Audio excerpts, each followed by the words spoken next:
everyone. I'd like to get started, please. My name is Jim Sweetman. Thank you for choosing to join us here this evening. I want to especially thank the candidates for willingly participating in this event, but more importantly, for putting themselves forward to run in the October 22nd municipal election.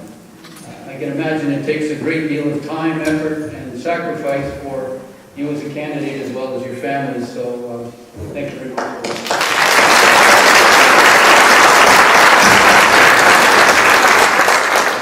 So should it be necessary to evacuate the building, that's not a judgment. There's the main doors that you came in at the entrance to the narthex.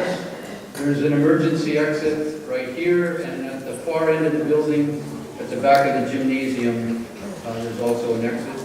The washrooms, gents and ladies, are just across the narthex, again, near the front doors where you came in. Just want to let everyone know that a lot of the candidates have put election material in the gymnasium. There's a bunch of tables set up in there, both for the councillors as well as the school boards. So if you get a chance, please go in there, and there's some materials there. Tonight's meeting is not a debate. The candidates will be given the opportunity to answer questions that were taken from submissions to the email and to the website for Dundas Works. So our purpose here is to listen to what the candidates have to say. So in this regard, we expect the audience will be respectful. Please refrain from any cheering, booing, clapping, whistling, rattling sabers during the response to the questions. But please save your applause to the end of the program. And so with that, I'm going to turn it over to Bob James, who's going to act as the moderator. Good evening. I'm going to start, as Jim said, this is a debate tonight.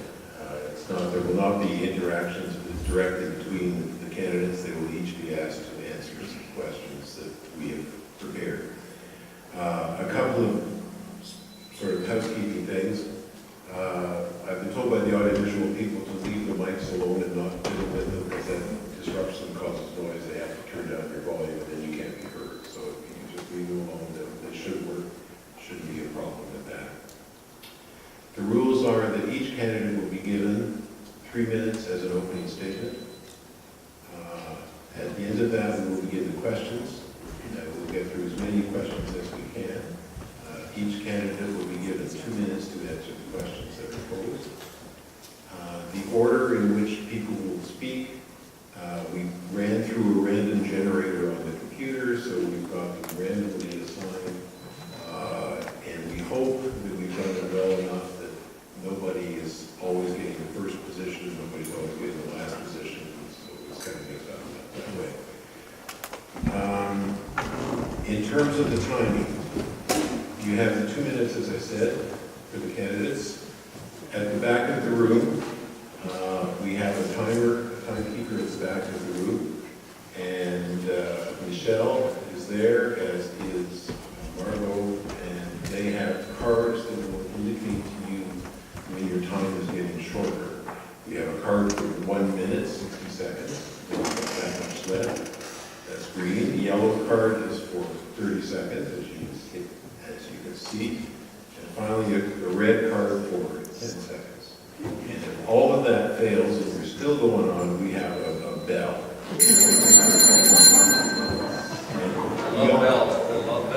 And beyond that, if you guys keep talking beyond that, we have control of the lights.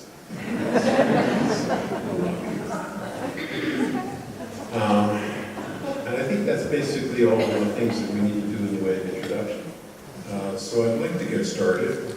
And as I said, all of these, the speaking order has been put through a random generator, so there is no particular bias, we hope, in any of this. To get started with the opening remarks, remember you've got 3 minutes for that. The first person to speak will be Pamela Mitchell. Pamela, you can introduce yourself. Okay, hello.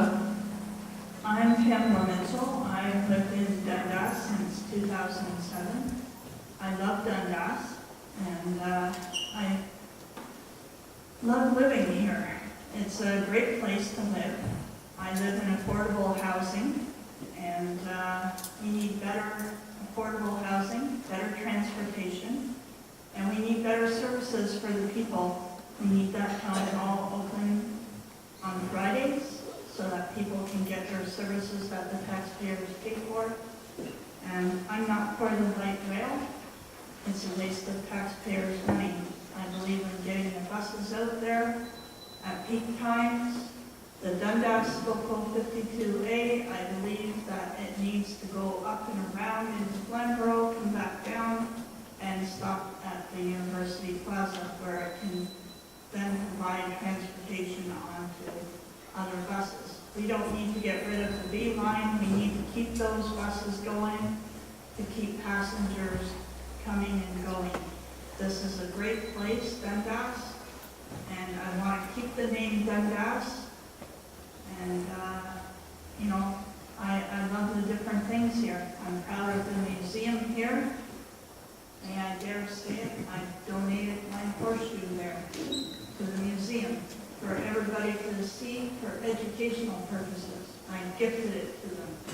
And that's for everybody, not just Dundas, but people that come in from schools. It's a learning tool.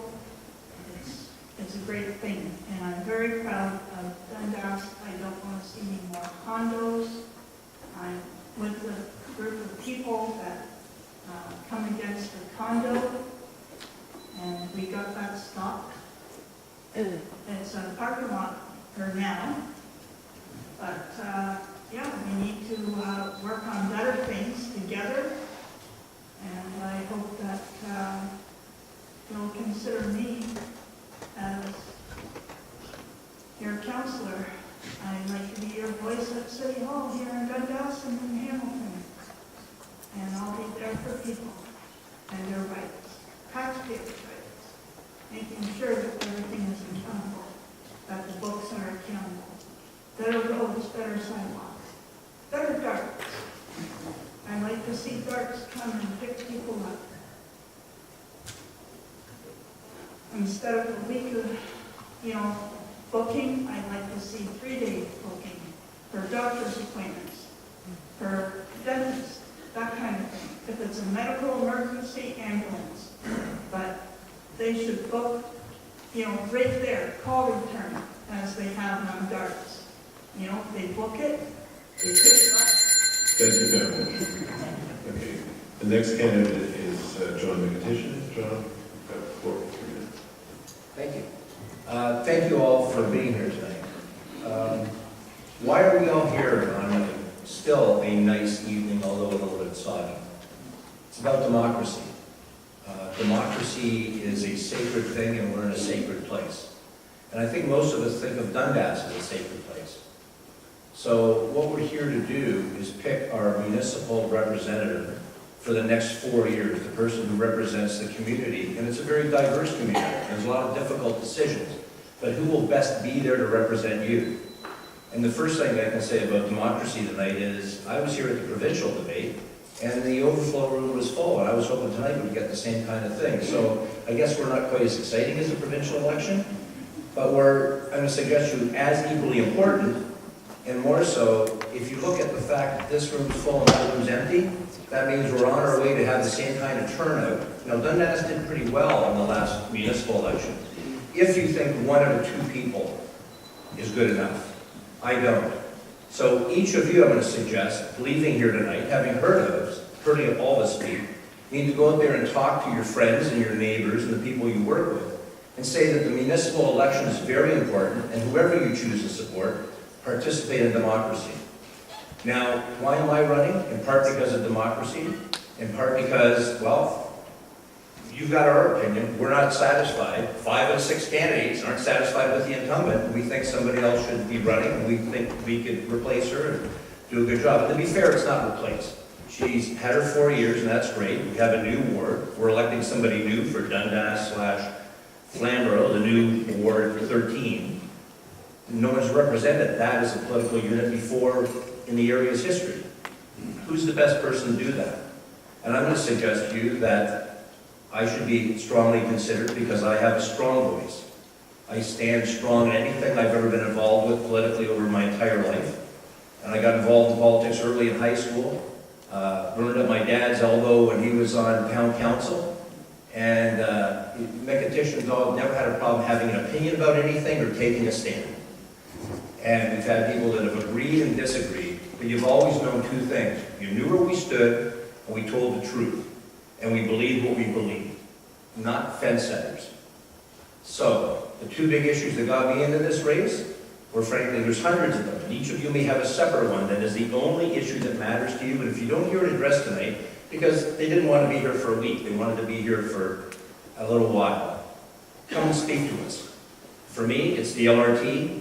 We have a new premier who said we can spend $1.3 billion how we want. I think a new bus system that helps the entire city and about 100 other projects can be better spent than simply an old-style train running through the city going from no particular place to another. The other is ward boundaries. I'll talk about that a little bit later so that I can avoid the bell right now. Thank you. Thank you, John. Our next speaker is Rich Gelder. Rich? Thank you. Thank you. I just want to take a moment to thank Dundas Works and the Association of Dundas Churches for putting on tonight's forum. I think every one of us agrees that democracy works best with an informed and an engaged electorate. And I'm particularly happy to be back here at the Dundas Baptist Church, where I seem to spend a good deal of time. I'm here 6 times a year donating blood.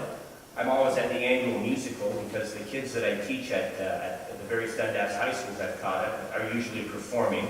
There's been immunization clinics I've brought my children to, and even summer camps. This place truly is a community hub, and I feel really at home here. My name is Rich Gelder. I have lived in Dundas for 22 years, and I've taught at the various high schools for the last 11 of those last years. And I don't think there is another place in the world that Kathy, my wife, and I would rather raise our 2 boys. I'm running for City Council here in Ward 13 because I believe Hamilton City Council needs a wholesale culture change. Currently, we approach city building with a sense of us versus them. We don't see the value of reaching out across ward boundaries to work with other neighborhoods for solutions to common problems. And the problems are many.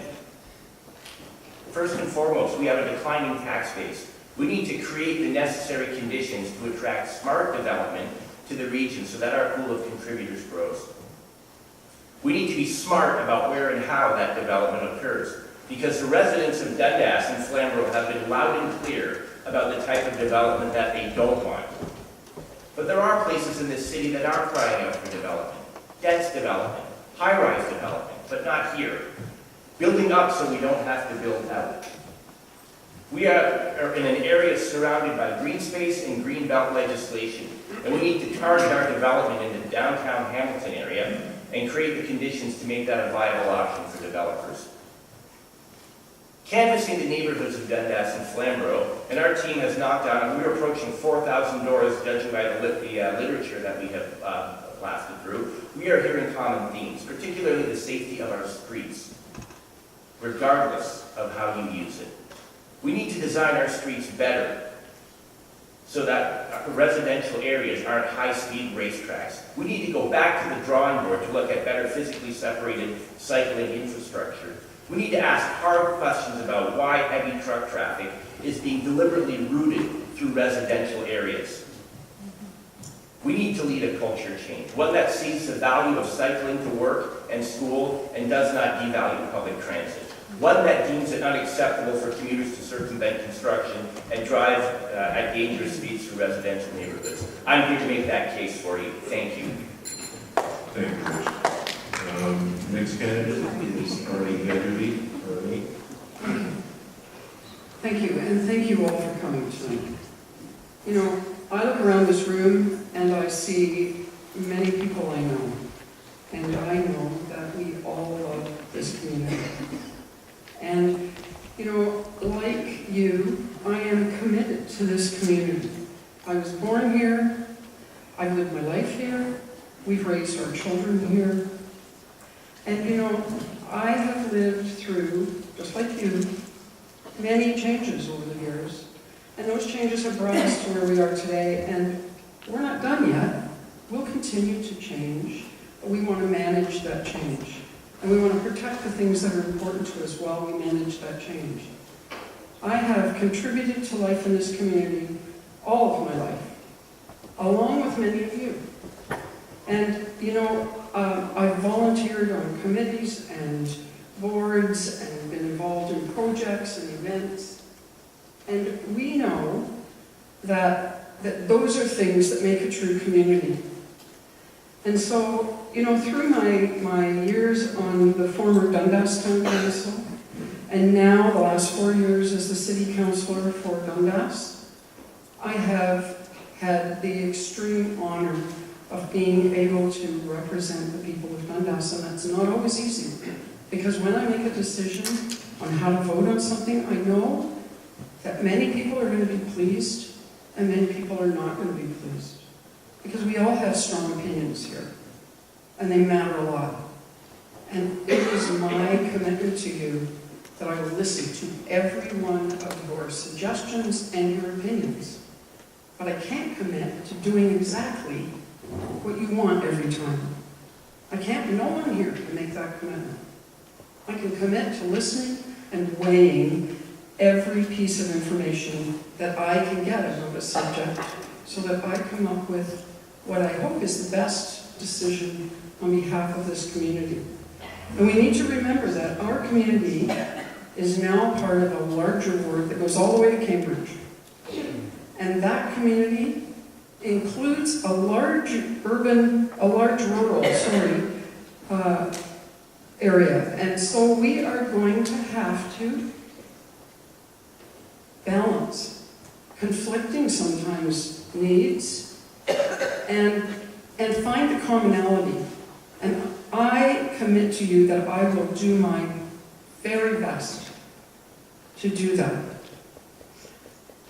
You know, the decision to seek the council seat for Dundas and Flamborough, for Dundas last term, for Dundas and Flamborough this term, was an easy one. And I have developed relationships and rapport at City Hall. They know me and they trust me, and it makes me able to be more effective. Okay, thank you, Arlene. Next candidate is Gasper Bono. Gasper? Good evening. Jasper Boggle. One thing I just want to mention before I continue too far is I have to leave at 8 o'clock, so if you see me leave at 8, it wasn't that they scared me off. My background is civil engineering and construction management. I've been teaching financial mathematics for quite some time. I've been a resident of Dundas. I beat Rick here 33 years in Dundas. My wife's name's Kathy as well, right? Mine's Rich, actually. Oh, Rich, I'm sorry. It's okay. Anyways, the reason I'm running is I want to put an engineering and a math perspective to some of these decisions. I look at what's going on in the city, and a lot of the problems we're having are engineering based. And then I look at the numbers that they're throwing out there.